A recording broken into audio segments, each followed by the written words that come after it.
So in this video we're going to be learning about Python lists.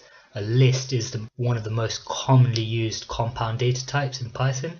So the way you can create a list, you can do L equals and then use the list function to create an empty list like that, or you can use the square brackets to create a list. So let's create an evens list. So 2, 4, 6, 8, 10, 12. So now that we've created our list, how do we access it? So the list has an index, so the index always starts with 0. So it's 0, 1, 2, 3, 4, 5. So let's say we want the first element of the list, we can do evens and then 0, and that'll give you 2. And let's say we want 8, so that's 0, 1, 2 and 3. We can get 8 by giving it 3, like that. So that's counting from the left. We can also count from the right, so we can give it a negative number. So if we wanted the last element in the list, we can do -1. And the reason that works is because once we get to 0, if we do a negative, it loops back around to the end of the list. But you can only loop back once. So if you do -1, -2, -3, -4, -5, -6, and then if you try -7, that'll give you an index error because it's out of that list, like so. You can also get a part of a list using slicing. So let's say we want 6, 8 and 10.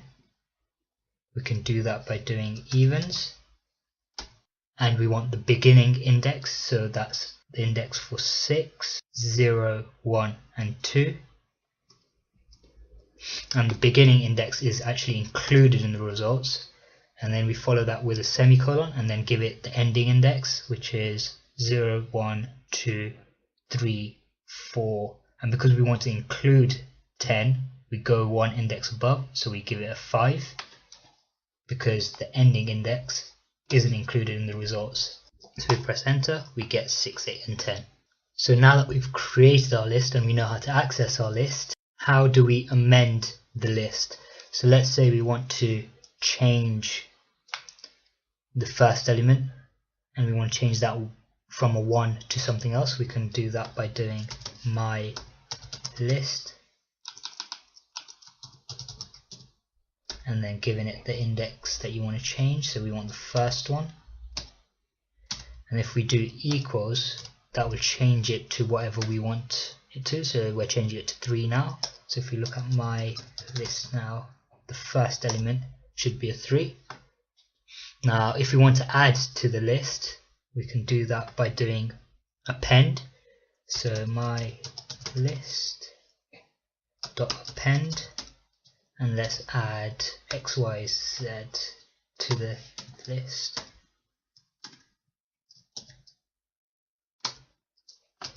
And let's look at that. So when we do append, it adds it to the end of the list every time. So if we add another element,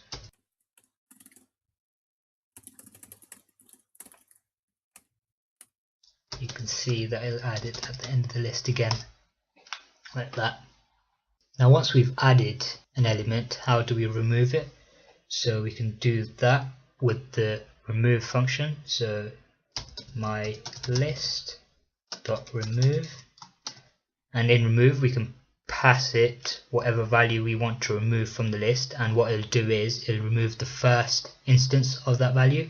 Let's say we want to remove a,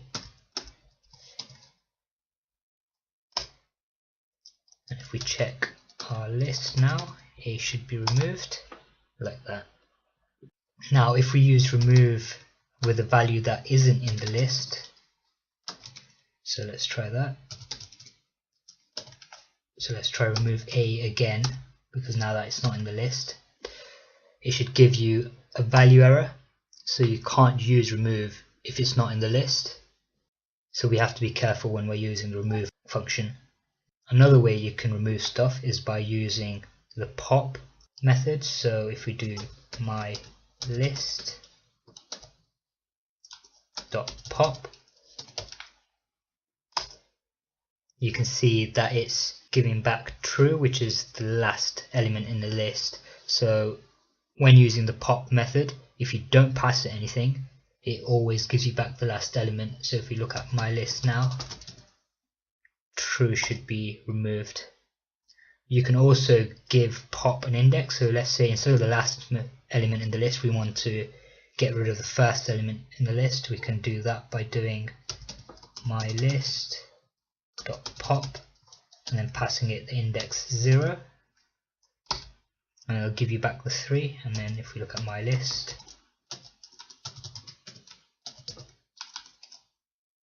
you can see that what we're left with is just X, Y, and Z. Now let's say we have two lists, numbers and letters. We can also join the lists together by doing numbers plus letters. Let's press enter, so you get the numbers plus the letters. Now the order you do this in does matter, so if we do letters plus numbers, we'll get ABC and then 1, 2, 3. We can also reverse the list, so let's turn ABC into CBA. We can do that with letters dot reverse, and if we look at letters now, it's reversed from ABC to CBA. So let's say you have an unsorted list and you want to sort that list. You can do unsorted dot sort, and that will sort the list for you in an incremental way. So it's 2, 3, 3, 6. Now let's say we wanted to have it sorted in the opposite order. We can also do that. So if we do unsorted dot sort, but this time we pass in reverse equals true, and if we check unsorted again, you can see that it gives it back in the reverse order. But that list now isn't actually unsorted. So what if you wanted to sort a list but keep the initial list unchanged? You can also do that. So let's create our unsorted list again.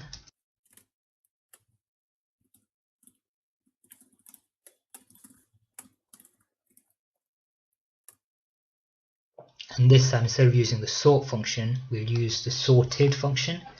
The way you use that is doing sorted and then passing the list in.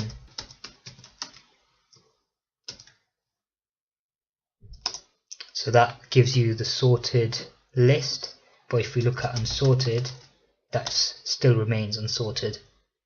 And that's all for lists. So we created a list, we accessed the list, we amended the list, we concatenated a few lists, and we sorted the list. There are a few other things that you can do. So if I do dir and then pass it to the list, you can see there's clear to actually clear out the list, and insert to insert an element in the list rather than appending it to the end of the list. I'll let you explore that in your own time. So for now, if you have any questions, just leave them in the comments below, and I'll see you next time with sets.